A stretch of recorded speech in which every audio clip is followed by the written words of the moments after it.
Oi, tudo bom? Gente, eu ainda estou levemente gripada, então, se vocês me verem com o guardanapinho, é isso mesmo, tá? Eu tô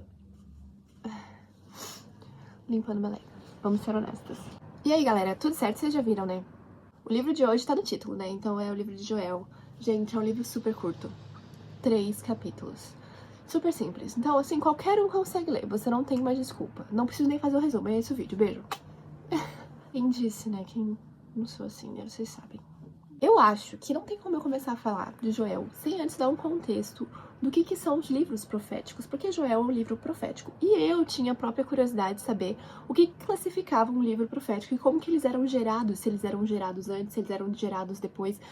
Enfim, eu vou dar uma explicação. O livro profético, ele vai diferenciar na Bíblia, dependendo da época e dependendo do profeta. Mas, geralmente, o profeta, então, ele recebia mensagens de Deus através de visões, sonhos, palavras diretas, símbolos, acontecimentos, ou uma forte inspiração profética que vinha de dentro desses profetas. E depois que isso acontecia, ele anunciava publicamente ao povo. No caso de Joel, que é o livro que a gente vai estar discutindo hoje, o texto ele começa com palavra do Senhor que veio a Joel. Então isso mostra que primeiro a mensagem era recebida espiritualmente e depois ela era transmitida. E aí entra a pergunta que eu ficava matutando toda a vida e não sabia a resposta. Quem que escrevia tudo isso? Porque 3 capítulos é rápido pra gente ler, mas não é rápido pra gente escrever, porque, olha, tem detalhes, tá? E aí a resposta é que às vezes o próprio profeta escrevia, ou às vezes existiam escribas ou discípulos desse profeta ajudando. E aí eu vou dar alguns exemplos de outros profetas, que seria então o Jeremias. O livro dele é longo, então assim, ele tinha um escriba. Ele registrava as palavras de Jeremias. E aí, muitas vezes, na Bíblia, os livros proféticos, eles abordam, então, uma mistura de sermãos e profecias anunciadas em público, visões registradas. Tá, e aí como é que eles faziam pra anunciar?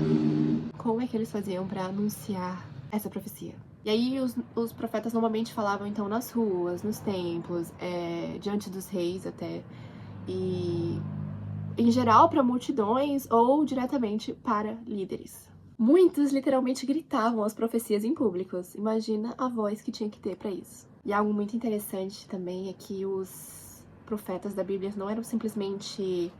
não davam simplesmente previsões do futuro.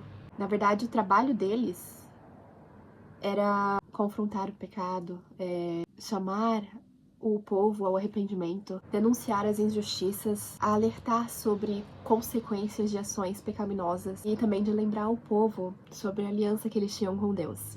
A parte de prever o futuro existia, mas normalmente estava conectada ao estado espiritual do povo. Deu pra entender? E agora sobre Joel especificamente, é um livro profético muito curto, né? 3 capítulos, rapidinho. Mas ele é absurdamente intenso, tanto é que eu li ele, depois eu ouvi ele, e aí provavelmente vou ler de novo antes de dormir. E uma das coisas mais interessantes é que Joel pega uma tragédia real que estava acontecendo no país e transforma aquilo em um alerta espiritual sobre arrependimento, juízo e também a restauração. Então o livro começa no meio de uma devastação. A terra tinha sido destruída por pragas enormes, gafanhotos inclusive. Não é descrito como alguns insetos apareceram. Literalmente, assim, uma catástrofe nacional, não era coisa pouca.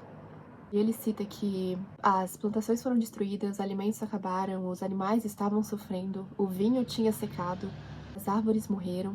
A economia do lugar estava em colapso. Então Joel começa a chamar o povo para olhar para aquilo com serenidade.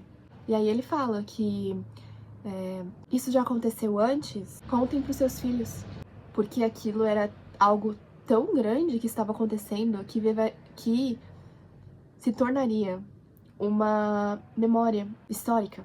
E o mais interessante é que Joel, ele não vê aquilo apenas como uma tragédia histórica. Eu não tô olhando pra câmera, eu não tô achando a câmera, eu tô olhando pra tudo que é canto, porque hoje eu girei ela, normalmente ela fica aqui, aí hoje eu coloquei ela do outro lado, aí eu fico olhando pra minha garrafinha que tá aqui, ou pra luz, e eu não acho a câmera, então assim, o meu olho vai estar todo disperso. Ele interpreta aquilo, então, de uma maneira espiritual.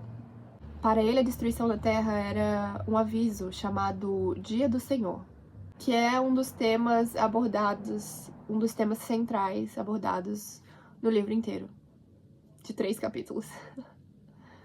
Esse Dia do Senhor não significa simplesmente um dia comum, né? Pelo nome, claramente, não é um dia comum. Não dá meio um arrepio escutar o Dia do Senhor?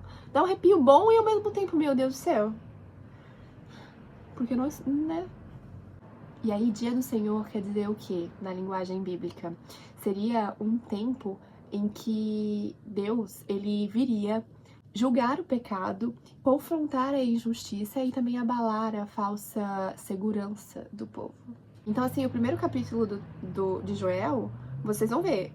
Quando você vai ler, tem um clima muito pesado, muito tenso. Tudo tá morrendo, a terra tá seca, os sacerdotes choram porque não existe mais sacrifício nos templos. Os agricultores estão desesperados, os animais, eles gemem, eles sofrem por água. Parece quase um cenário pós-apocalíptico. E o mais interessante é que Joel não coloca a sua esperança em estratégias humanas.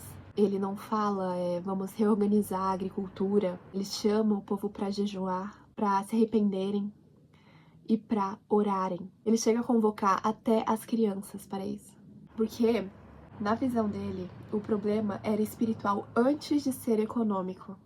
E aí, no segundo capítulo, o livro ainda fica mais intenso. E Joel começa a misturar a praga dos gafanhotos com uma imagem de um exército invasor.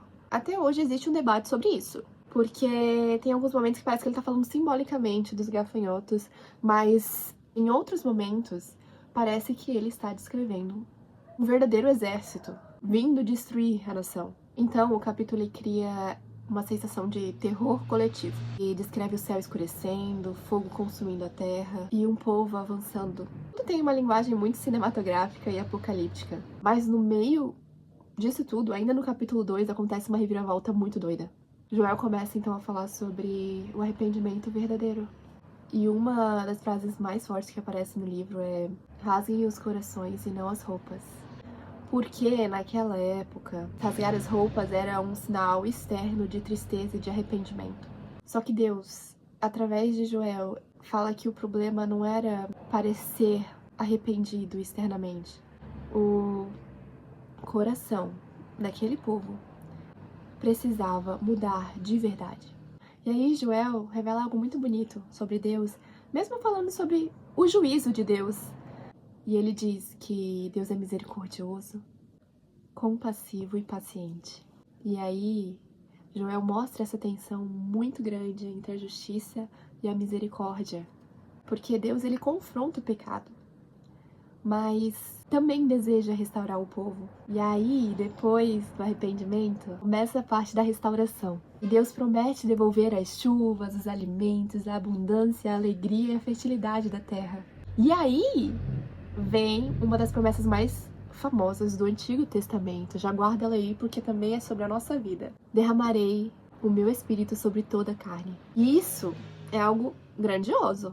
Porque no Antigo Testamento, normalmente o Espírito só vinha, então, sobre os profetas, os reis e líderes específicos. Mas Joel, ele profetiza algo muito maior. Homens, mulheres, jovens, velhos, todos receberiam o Espírito de Deus. Isso depois é citado lá em Atos, citado por Pedro lá em Atos, no dia de Pentecoste. Consegui, vice? Nunca duvide. Quando o Espírito Santo desce sobre os discípulos. Então Joel não tem só uma importância grandiosa para o judaísmo, mas também para o que viria a ser o cristianismo. Agora, já no terceiro capítulo, Joel amplia ainda mais. O foco deixa de ser só Judá, passa a ser nações do mundo. E aí Deus começa a falar sobre o julgamento contra povos que violentaram Israel, prenderam pessoas, praticaram injustiça e zombaram do povo de Deus.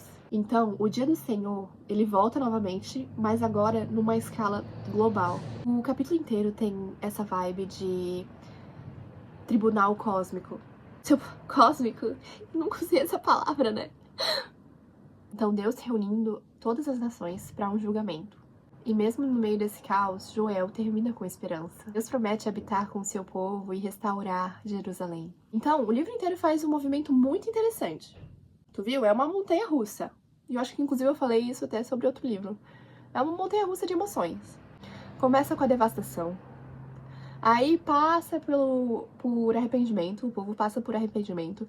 Aí depois, restauração. E termina com a esperança futura.